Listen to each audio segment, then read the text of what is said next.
عداوت مجھ سے کیوں اتنی، میں تو قرآن کا داعی ہوں، رسول اللہ کا وارث، صحابہ کا سپاہی ہوں۔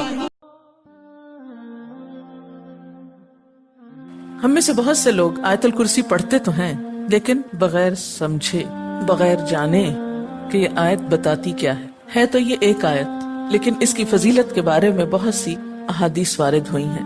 ترمذی کی ایک روایت ہے حضرت ابو ہریرہ رضی اللہ تعالی عنہ سے کہ نبی صلی اللہ علیہ وسلم نے فرمایا کہ ہر چیز کا کوہان اور بلندی ہے، یعنی ہر چیز کی بلندی ہوتی ہے، اور قرآن حکیم کی بلندی سورۃ البقرہ ہے، اور اس میں آیت الکرسی تمام آیتوں کی سردار ہے، یعنی ہر چیز کی ایک بلندی ہوتی ہے۔ قرآن کی بلندی کس میں ہے؟ سورۃ البقرہ میں، اور سورۃ البقرہ میں ایک آیت ہے جو تمام آیتوں کی سردار ہے، اور وہ کون سی آیت ہے؟ آیت الکرسی۔ حضرت ابی ابن کعب سے روایت ہے کہ نبی صلی اللہ علیہ وسلم نے فرمایا، اے ابو المنذر، اللہ کی کتاب میں تمہارے پاس سب سے افضل آیت کون سی ہے؟ عرض کیا، اللہ اور اس کا رسول خوب جانتا ہے۔ آپ نے فرمایا، اے ابو المنذر، اللہ کی کتاب کی آیات میں کون سی آیت تمہارے پاس سب سے بڑی ہے؟ انہوں نے عرض کیا، اللہ لا الہ الا هو الحی القیوم۔ تو آپ صلی اللہ علیہ وسلم نے میرے سینے پر ہاتھ مارا اور فرمایا، ابو المنذر، تمہیں تمہارا علم مبارک ہو، یعنی واقعی یہ آیت سب سے بڑی آیت ہے۔ اس کے بارے میں آتا ہے، جو شخص ہر فرض نماز کے بعد آیت الکرسی پڑھ لے، اسے جنت میں جانے سے کوئی چیز نہیں روکے گی سوائے موت کے۔ اسے ابن مردویہ نے روایت کیا ہے۔ اللہ تعالیٰ نے حضرت موسیٰ بن عمران کی طرف وحی کی کہ ہر فرض نماز کے بعد آیت الکرسی پڑھ لیا کرو۔ جو شخص یہ کرے گا، میں اسے شکر گزار دل، ذکر کرنے والی زبان دوں گا۔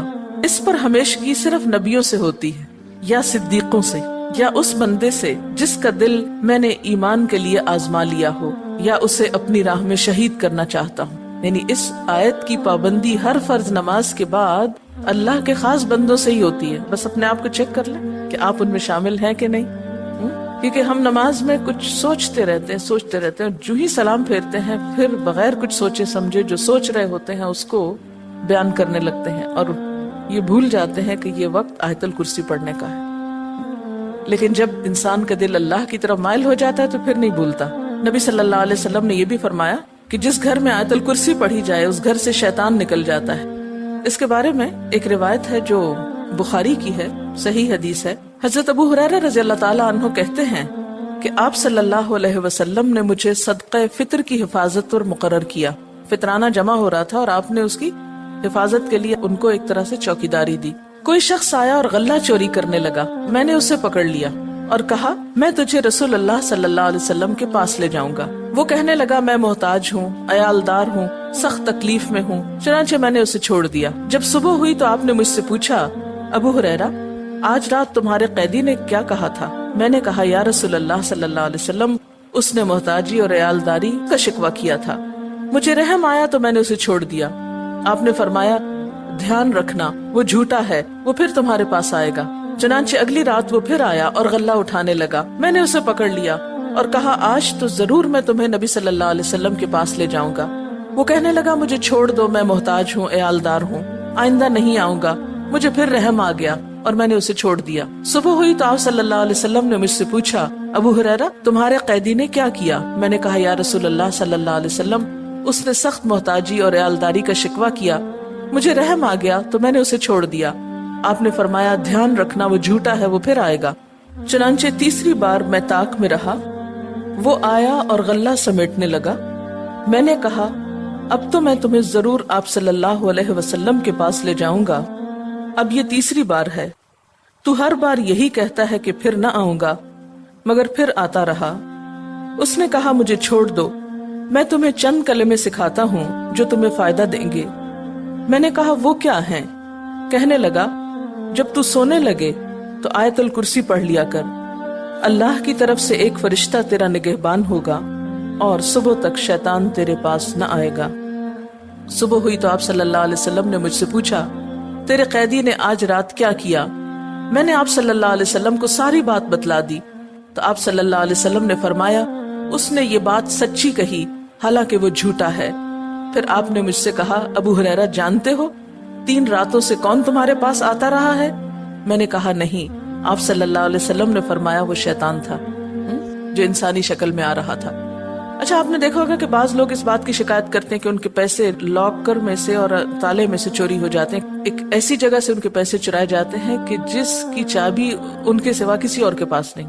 یہ بھی احتمال ہو سکتا ہے کہ اسی قسم کا کوئی شیطان آ کر ایسی حرکت کرتا ہو، تو اس کا حل یہی ہے کہ انسان سونے سے پہلے آیت الکرسی پڑھ کر چاروں طرف پھونک مارے تو پھر حفاظت ہو جاتی۔ آپ گھر سے نکلنے لگے یا ایسے اپنے لاکر کو لاک کرنے لگے تو آیت الکرسی پڑھ کر اس پر پھونک مار دیں تو اللہ تعالیٰ ایک چوکیدار مقرر کر دیں گے، ایک فرشتے کو، پھر کوئی نہیں چرا سکے گا اس کو۔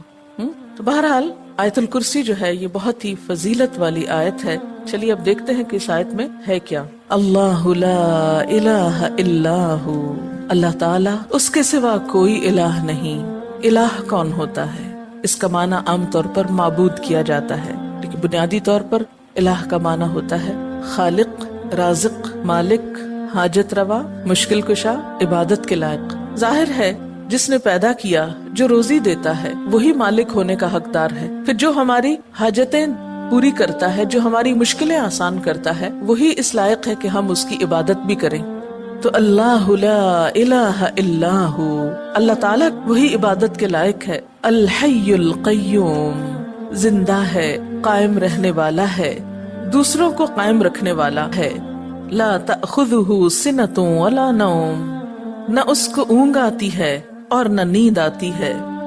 لہ ما فی السماوات وما فی الارض، اسی کے لیے ہے جو آسمانوں میں ہے اور جو زمین میں۔ من ذا الذی یشفع عندہ الا باذنہ، کون ہے جو اس کے پاس سفارش کر سکے مگر اسی کے اذن سے۔ یعلم ما بین ایدیہم وما خلفہم، وہ جانتا ہے جو ان کے آگے ہے اور جو ان کے پیچھے ہے۔ ولا یحیطون بشیء من علمہ الا بما شاء، اور وہ اس کے علم میں سے کسی چیز کا احاطہ نہیں کر سکتے مگر جو وہ خود چاہے۔ پھر فرمایا وسع کرسیہ السماوات والارض، وسیع ہے اس کی کرسی آسمان و زمین پر۔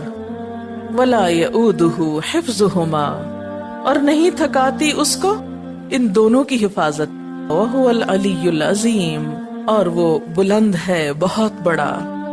یہ ہے اللہ تعالیٰ کا تعارف۔ کیا؟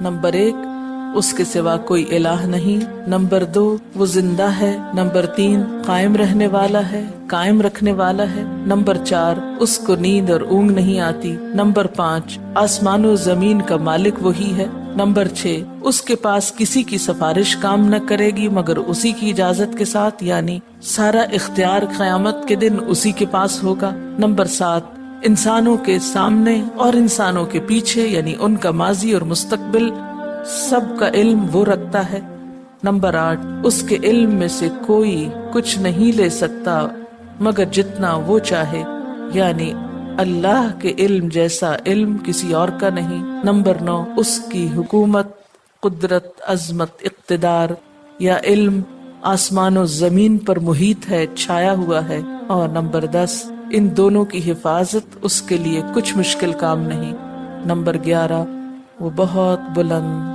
بہت عظیم ہے۔